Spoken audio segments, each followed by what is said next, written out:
AI Read to Me presents Othello by William Shakespeare and E. Nesbit. Now close your eyes and relax. 400 years ago, there lived in Venice an ensign named Iago, who hated his general Othello for not making him a lieutenant. Instead of Iago, who was strongly recommended, Othello had chosen Michael Cassio, whose smooth tongue had helped him to win the heart of Desdemona. Iago had a friend called Roderigo, who supplied him with money and felt he could not be happy unless Desdemona was his wife. Othello was a Moor, but of so dark a complexion that his enemies called him a blackamoor. His life had been hard and exciting. He had been vanquished in battle and sold into slavery, and he had been a great traveler and seen men whose shoulders were higher than their heads. Brave as a lion, he had one great fault: jealousy. His love was a terrible selfishness. To love a woman meant with him to possess her as absolutely as he possessed something that did not live and think. The story of Othello is a story of jealousy. One night, Iago told Roderigo that Othello had carried off Desdemona without the knowledge of her father, Brabantio. He persuaded Roderigo to arouse Brabantio, and when that senator appeared, Iago told him of Desdemona's elopement in the most unpleasant way. Though he was Othello's officer, he termed him a thief and a Barbary horse. Brabantio accused Othello before the Duke of Venice of using sorcery to fascinate his daughter. But Othello said that the only sorcery he used was his voice, which told Desdemona his adventures and hairbreadth escapes. Desdemona was led into the council chamber, and she explained how she could love Othello despite his almost black face by saying, "I saw Othello's visage in his mind." As Othello had married Desdemona, and she was glad to be his wife, there was no more to be said against him, especially as the Duke wished him to go to Cyprus to defend it against the Turks. Othello was quite ready to go, and Desdemona, who pleaded to go with him, was permitted to join him at Cyprus. Othello's feelings on landing in this island were intensely joyful. "Oh, my sweet," he said to Desdemona, who arrived with Iago, his wife, and Roderigo before him. "I hardly know what I say to you. I am in love with my own happiness. News coming presently that the Turkish fleet was out of action. He proclaimed a festival in Cyprus from 5 to 11 at night. Cassio was on duty in the castle where Othello ruled Cyprus, so Iago decided to make the lieutenant drink too much. He had some difficulty, as Cassio knew that wine soon went to his head. But servants brought wine into the room where Cassio was, and Iago sang a drinking song. And so Cassio lifted a glass too often to the health of the general. When Cassio was inclined to be quarrelsome, Iago told Roderigo to say something unpleasant to him. Cassio cudgeled Roderigo, who ran into the presence of Montano, the ex-governor. Montano civilly interceded for Roderigo, but received so rude an answer from Cassio that he said, Come, come, you're drunk." Cassio then wounded him, and Iago sent Roderigo out to scare the town with a cry of mutiny. The uproar aroused Othello, who, on learning its cause, said, "Cassio, I love thee, but never more be officer of mine." On Cassio and Iago being alone together, the disgraced man moaned about his reputation. Iago said reputation and humbug were the same thing. "Oh God," exclaimed Cassio, without heeding him, "that men should put an enemy in their mouths to steal away their brains." Iago advised him to beg Desdemona to ask Othello to pardon him. Cassio was pleased with the advice, and next morning made his request to Desdemona in the garden of the castle. She was kindness itself, and said, "Be merry, Cassio, for I would rather die than forsake your cause." Cassio at that moment saw Othello advancing with Iago, and retired hurriedly. Iago said, "I don't like that." "What did you say?" asked Othello, who felt that he had meant something unpleasant. But Iago pretended he had said nothing. "Was not that Cassio who went from my wife?" asked Othello.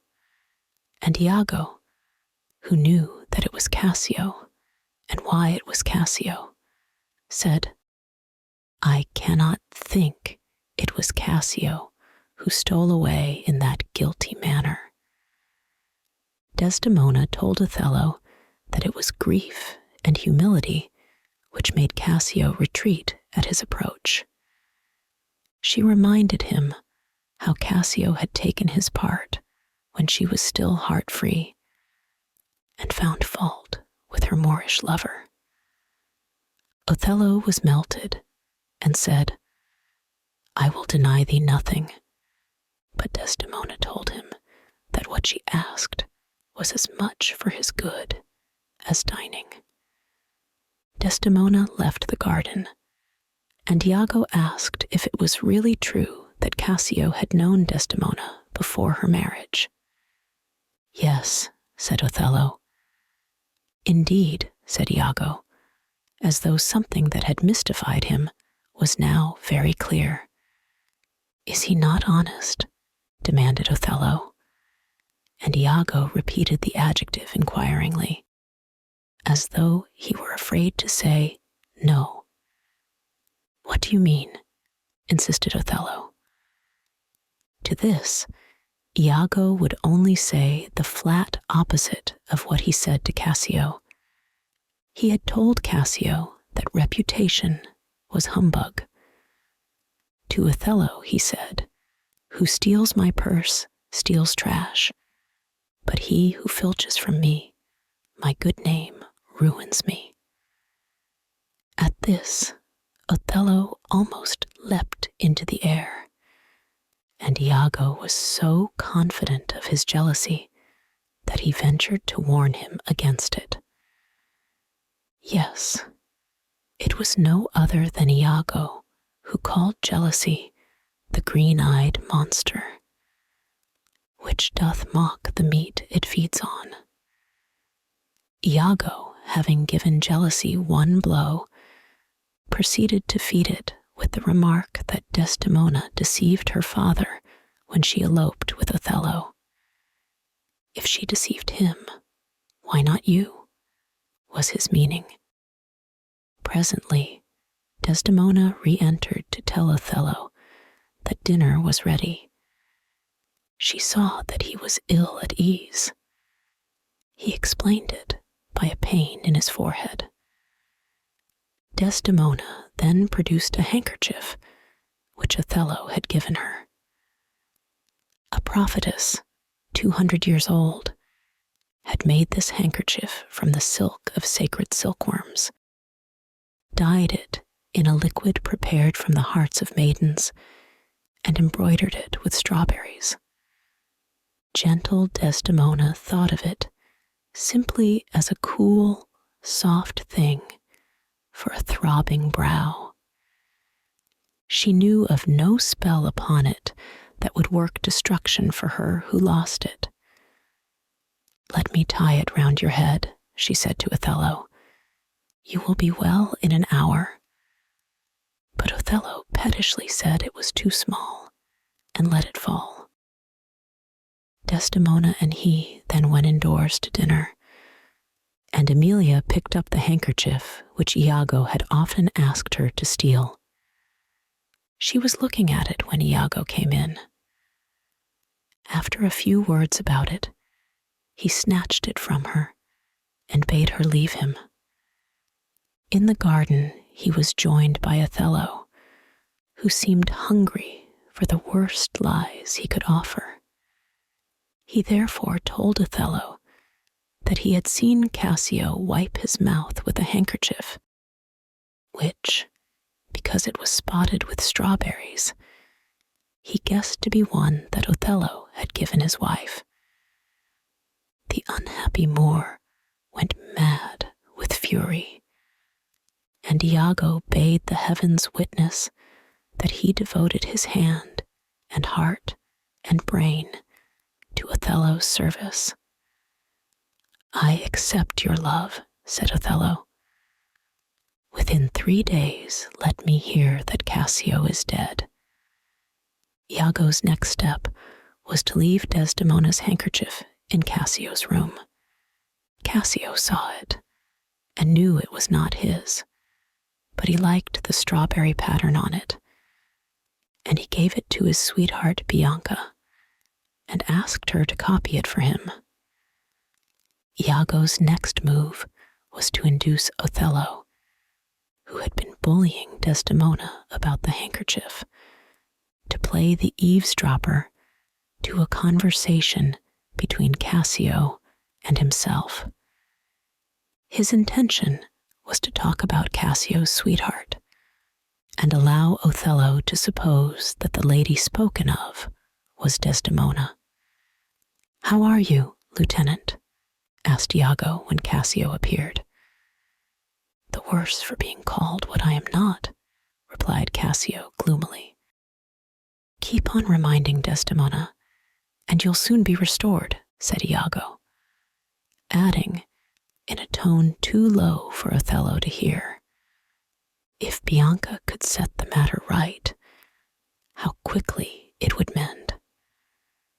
"Alas, poor rogue," said Cassio, "I really think she loves me," and like the talkative coxcomb he was, Cassio was led on to boast of Bianca's fondness for him, while Othello imagined with choked rage that he prattled of Desdemona and thought, "I see your nose, Cassio, but not the dog I shall throw it to." Othello was still spying when Bianca entered, boiling over with the idea that Cassio, whom she considered her property, had asked her to copy the embroidery on the handkerchief of a new sweetheart. She tossed him the handkerchief with scornful words, and Cassio departed with her. Othello had seen Bianca, who was in station lower, in beauty and speech inferior far to Desdemona, and he began, in spite of himself, to praise his wife to the villain before him. He praised her skill with the needle, her voice that could sing the savageness out of a bear, her wit, her sweetness, the fairness of her skin. Every time he praised her, Iago said something that made him remember his anger and utter it foully. And yet he must needs praise her and say, "The pity of it, Iago. Oh, Iago, the pity of it, Iago." There was never in all Iago's villainy one moment of wavering. If there had been, he might have wavered then. Strangle her, he said. And good, said his miserable dupe. The pair were still talking murder when Desdemona appeared with a relative of Desdemona's father, called Lodovico, who bore a letter for Othello from the Duke of Venice. The letter recalled Othello from Cyprus and gave the governorship to Cassio. Luckless Desdemona seized this unhappy moment to urge once more the suit of Cassio.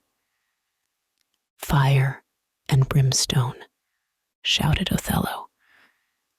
It may be the letter agitates him, explained Lodovico to Desdemona, and he told her what it contained. I am glad, said Desdemona. It was the first bitter speech that Othello's unkindness had wrung out of her. I am glad to see you lose your temper, said Othello. Why, sweet Othello? She asked, sarcastically.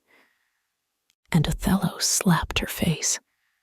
Now was the time for Desdemona to have saved her life by separation. But she knew not her peril, only that her love was wounded to the core. I have not deserved this, she said, and the tears rolled slowly down her face. Lodovico was shocked and disgusted. My lord, he said, this would not be believed in Venice. Make her amends. But, like a madman talking in his nightmare, Othello poured out his foul thought in ugly speech and roared, Out of my sight. I will not stay to offend you, said his wife, but she lingered even in going, and only when he shouted avaunt. Did she leave her husband and his guests? Othello then invited Lodovico to supper, adding, You are welcome, sir, to Cyprus. Goats and monkeys. Without waiting for a reply, he left the company. Distinguished visitors detest being obliged to look on at family quarrels, and dislike being called either goats or monkeys, and Lodovico asked Iago for an explanation. True to himself, Iago, in a roundabout way, said that Othello was worse than he seemed, and advised them to study his behavior and save him from the discomfort of answering any more questions. He proceeded to tell Roderigo to murder Cassio. Roderigo was out of tune with his friend. He had given Iago quantities of jewels for Desdemona, without effect. Desdemona had seen none of them, for Iago was a thief. Iago smoothed him with a lie, and when Cassio was leaving Bianca's house, Roderigo wounded him and was wounded in return. Cassio shouted, and Lodovico and a friend came running up. Cassio pointed out Roderigo as his assailant, and Iago, hoping to rid himself of an inconvenient friend, called him villain and stabbed him, but not to death. At the castle, Desdemona was in a sad mood. She told Emilia that she must leave her. Her husband wished it. Dismiss me, exclaimed Emilia. It was his bidding, said Desdemona. We must not displease him now. She sang a song which a girl had sung whose lover had been base to her, a song of a maiden crying. By that tree whose boughs droop as though it weeps, and she went to bed and slept. She woke with her husband's wild eyes upon her. Have you prayed tonight? He asked. and he told this blameless and sweet woman to ask God's pardon for any sin she might have on her conscience. "I would not kill thy soul," he said. He told her that Cassio had confessed, but she knew Cassio had not to confess that concerned her. She said that Cassio could not say anything that would damage her. Othello said his mouth was stopped. Then Desdemona wept, but with violent words, in spite of all her pleading. Othello pressed upon her throat and mortally hurt her. Then with boding heart came Emilia and besought entrance at the door. And Othello unlocked it, and a voice came from the bed saying, "A guiltless death I die." "Who did it?" cried Emilia. And the voice said, "Nobody, I myself. Farewell." "'Twas I that killed her," said Othello. He poured out his evidence by that sad bed to the people who came running in, Iago among them. But when he spoke of the handkerchief, Emilia told the truth. And Othello knew. "Are there no stones in heaven but thunderbolts?" he exclaimed, and ran at Iago, who gave Emilia her death blow and fled. But they brought him back, and the death that came to him later on was a relief from torture. They would have taken Othello back to Venice to try him there, but he escaped them on his sword. "A word or two before you go," he said to the Venetians in the chamber. "Speak of me as I was no better, no worse. Say I cast away the pearl of pearls and wept with these hard eyes. And say that, when in Aleppo years ago I saw a Turk beating a Venetian, I took him by the throat and smote him thus. With his own hand he stabbed himself to the heart, and ere he died, his lips touched the face of Desdemona with despairing love." This concludes this reading of Othello by William Shakespeare and E. Nesbit. If you enjoyed it, please like and subscribe.